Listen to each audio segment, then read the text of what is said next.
Halo, assalamualaikum sayangku, cintaku, mengkek.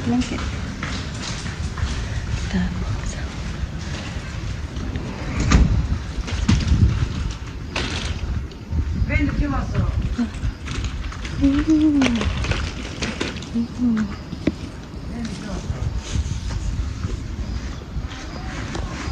Karena itu cuma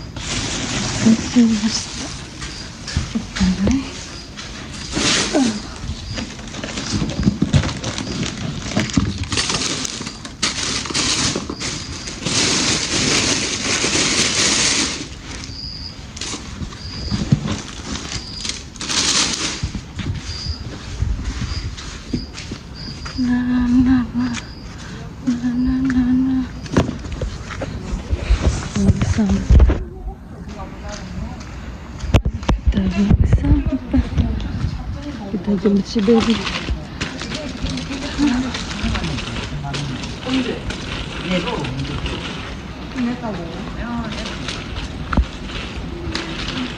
Giginya Mommy sudah rapi ya, nih kalian lihat. Nggak ada satupun yang rusak atau bolong.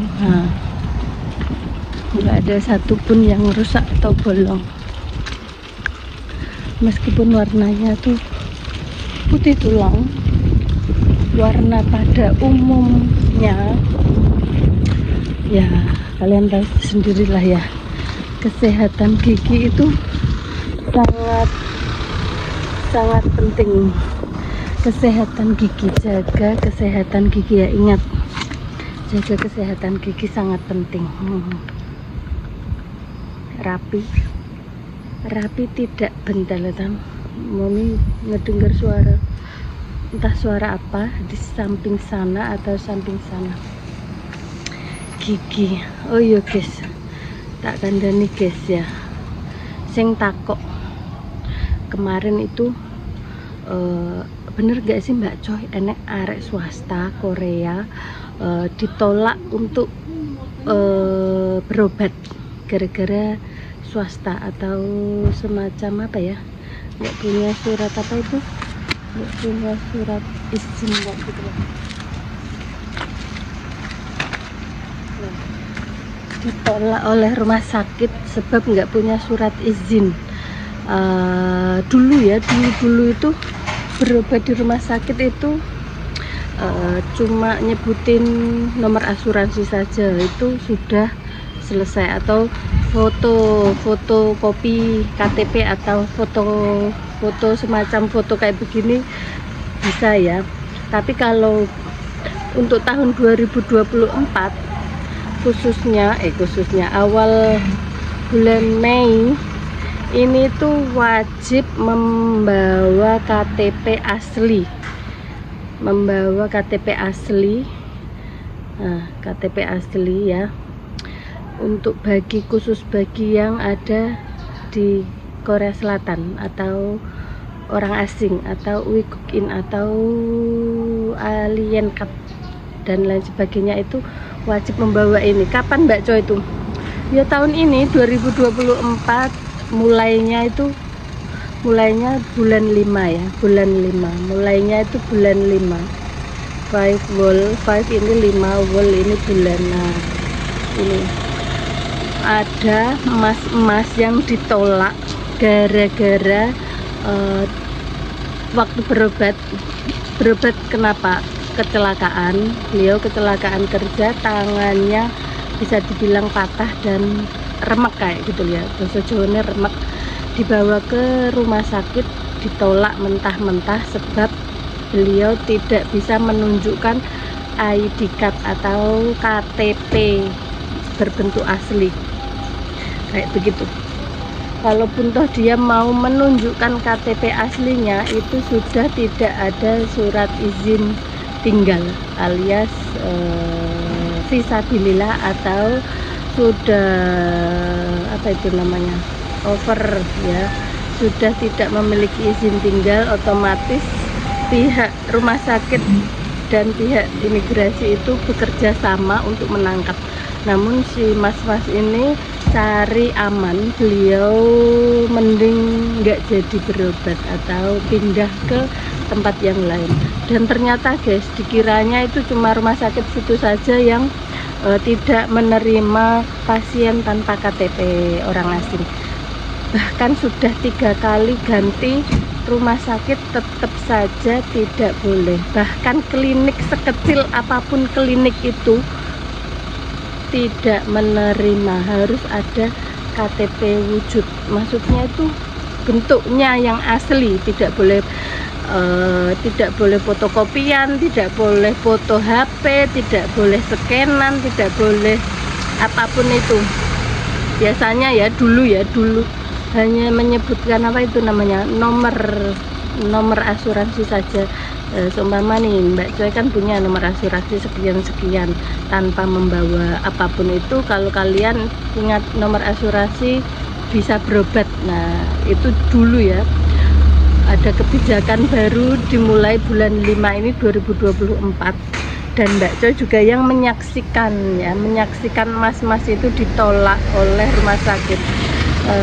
Ditolaknya itu mas-masnya tiba-tiba duduk di samping Mbak Joy, maaf nggak bisa meng-share wajah dan nama atau alamat dan lain sebagainya. Ini buat contoh, buat wawasan yang lain yang sama-sama tidak mempunyai izin tinggal.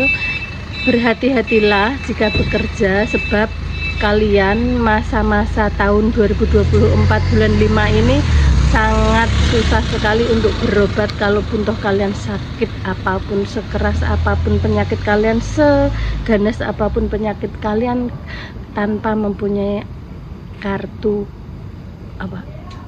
tanpa mempunyai KTP, ID card dan lain sebagainya, izin tinggal, nah, itu tidak boleh guys. Kecuali kalian ada ya, dulu itu banyak kasus tuh begini, si sebut saja Mas Joko ini sakit, dia nggak punya surat izin tinggal, pinjam KTP-nya temennya. Emang bisa guys, bisa saja kan. Dia pakai masker, pakai topi, terus waktu dipanggil juga dia yang masuk kayak begitu. Otomatis kan antara resepsionis dan dokternya kan beda tempat ya kan, nggak dicek secara mendetail. Nah ini guys, eman nih yang meminjamkan ini itu beresiko nanti kedepannya setelah si yang pinjam KTP sehat, terus si mas yang ibarat Mas Andi yang punya KTP asli, Mas Andi yang punya KTP asli ini mau berobat, ditolak. Kenapa? Sebab KTP-nya sudah dipakai orang. Dan si Mas Joko seumpama mau klaim asuransi itu tidak bisa memakai KTP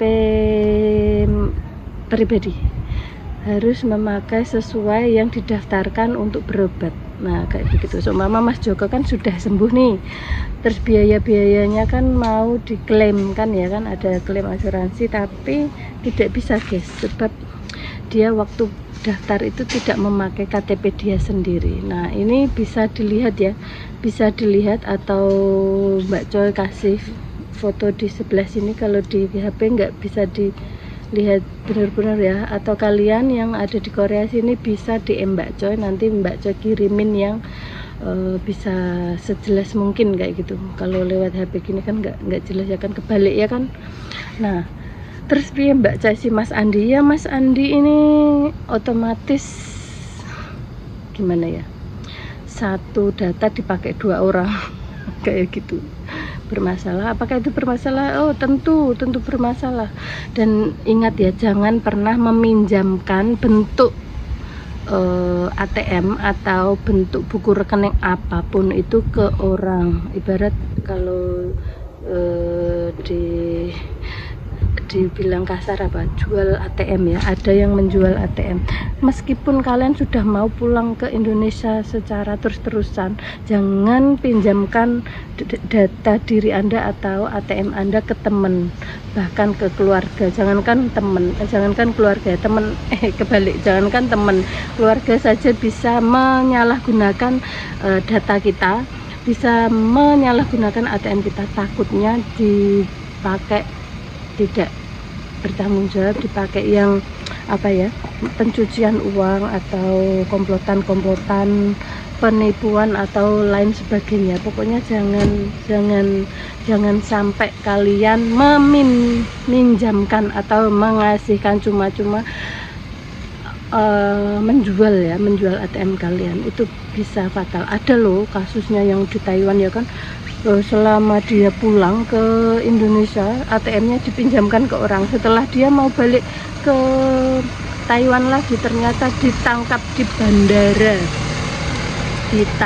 bandara Taiwan ya, Taipei Taiwan, ditangkap dan dipenjara. Kenapa Mbak Jo? Gara-gara dia bukan gara-gara sebotol minuman, bukan ya, gara-gara dia meminjamkan ATM-nya ke temennya dan dipakai untuk nggak senonoh gitu loh, dipakai untuk bisa dibilang pencucian uang, pembelian barang-barang terlarang, bisa dipakai penipuan dan lain sebagainya. Hati-hati, waspada ya, harus waspada. Pokoknya Mbak Jo yang ini ngomong ini bukan asal-asal ngomong tanpa waton, bukan, ini ngomong sesuai fakta dan real cuy. Mbak Jo jadi saksi nyata ya, kasihan ya. Terus gimana Mbak Jo keadaannya si mas itu yang lagi kecelakaan di Korea itu? Tangannya ya tetap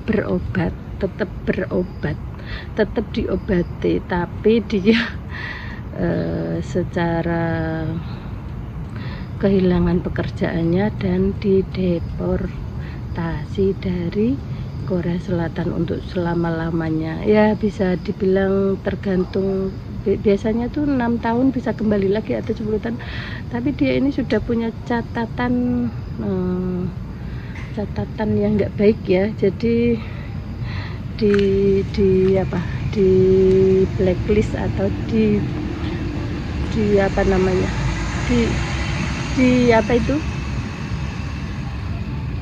diblokir, bukan diblokir ya, dideportasi untuk selama-lamanya buat pelajarannya. Ini si baby sudah pulang ya guys ya, ayo kita jemput si baby ini. Si baby sudah pulang, 1, 2, 3 ya, bismillah.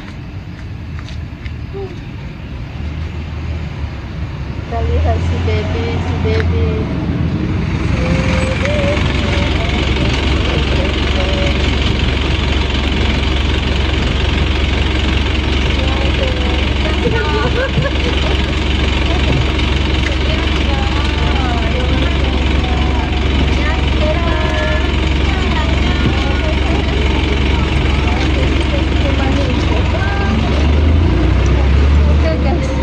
Oke guys, sampai di situ dulu ya. Hati-hati ya, hati-hati dalam menjaga data diri, ATM dan lain sebagainya. Oke, assalamualaikum warahmatullahi wabarakatuh. Bye bye, sarang udah.